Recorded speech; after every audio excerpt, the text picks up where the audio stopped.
বইবন কল্পনার চাবিকাঠি। দুই মোরগের কথা। এক ধনী গৃহস্থের ছিল বিরাট খামার। খামারের কোথাও বা গরু, মোষ, কোথাও বা হাঁস মুরগি। মুরগির খামারে বেশ অনেকগুলো মুরগি ছিল। আর ছিল দুটো মোরগ, একটা ছোট একটা বড়। বড় মোরগটা সব মুরগি আর মোরগের থেকে ছিল বেশি বুদ্ধিমান। তাই সেই হয়ে ওঠে ওই মুরগি খামারের প্রধান। ছোট মোরগটি ধীরে ধীরে বড় হয়ে উঠল।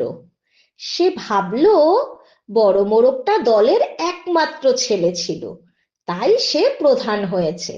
এখন সেও বড় হয়েছে, এবার সেই প্রধান হওয়ার যোগ্য।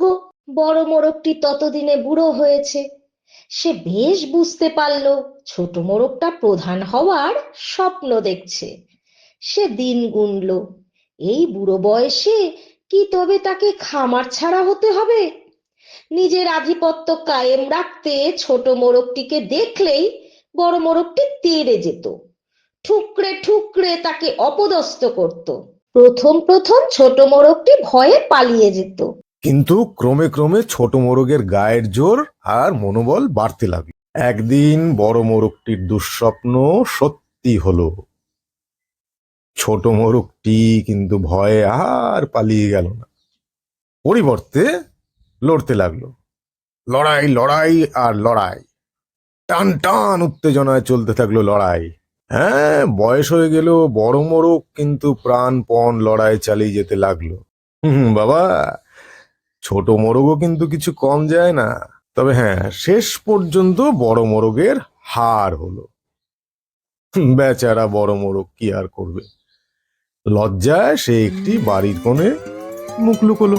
নতুন মোরগ জেতার খুশিতে দুই ডানা ছড়িয়ে খুব জোরে ডেকে উঠল। উড়ে গিয়ে খামার বাড়ির ছাদে উঠল, চিৎকার করে নিজের কীর্তি জাহির করতে লাগলো। ঠিক সেই সময় আকাশে একটা ঈগল পাখি উড়ে যাচ্ছিল। সকাল থেকে তার পেটে কিচ্ছুটি পড়েনি। হঠাৎ তার কানে এলো একটি মোরগের ডাক। নিচে তাকিয়ে দেখলো খামার বাড়ির ছাদে পরম আনন্দে এক মোরগ খুব নাচানাচি করছে। ব্যাস, ছোঁ মেরে ঈগল সেই মোরগটিকে নিয়েই হাওয়া।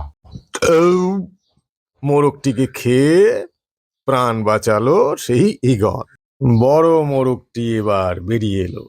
যাক, এখনো সেই এই খামারের প্রধান। তবে ছোট মোরগটির এই করুণ পরিণতি দেখার পর বড় মোরগটির খুবই অনুশোচনা হলো।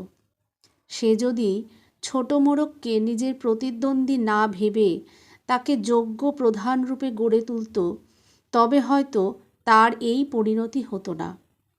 বড় মোরগ তার বাকি জীবনটা এক মোরগকে তার যোগ্য উত্তরসূরি রূপে গড়ে তোলার প্রচেষ্টায় নিয়োজিত করল। আগের সপ্তাহের খরগোশ ও কচ্ছপের গল্প শুনে আমরা বুঝতে পেরেছিলাম যে ভগবানের দেয়া গুণের উপর অহংকার আমাদের অবনতির কারণ হয়ে ওঠে।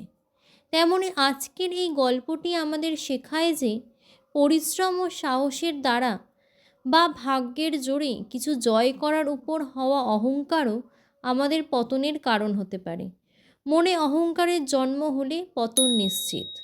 অজান্তেই অহংকার আমাদের দিয়ে অন্যায় কাজ করিয়ে নেয়, কিন্তু সঠিক সময় হওয়া অনুশোচনা আমাদের পতন বিলম্বিত ও সম্মানীয় করে তোলে।